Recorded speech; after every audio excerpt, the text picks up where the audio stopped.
नमस्तुते विश्वं विशालमूर्ते पुल्लारविन्दायकपोत्रनेत्रं जेन त्वया भारततैलपूर्णं प्रज्वालितज्ञानमयोप्रदीप प्रपन्नपरिजाताय सूत्रवैत्रैकपारये ज्ञानमुद्राय कृष्णाय गीतामृतदेहे नमः। सर्वपूर्णिशतुर्गामो दुग्धा गोपालनन्दना प्रास्तमस्तम स्तुति भगवान् दुग्धगीता अमृतंगमः।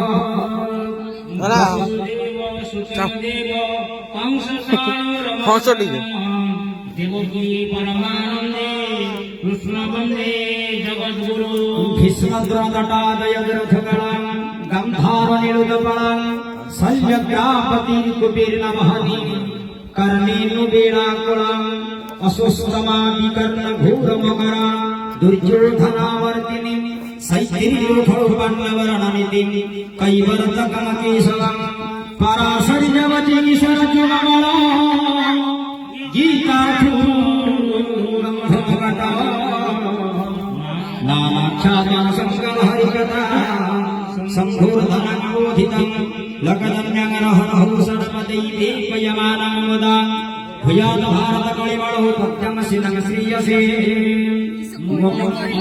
मातरं पुङ्गुलं नरदेगिरिं जगत्पावनं वन्दे परमानन्दमाधवम्। मम जग ब्रह्मा वरुणेन्द्र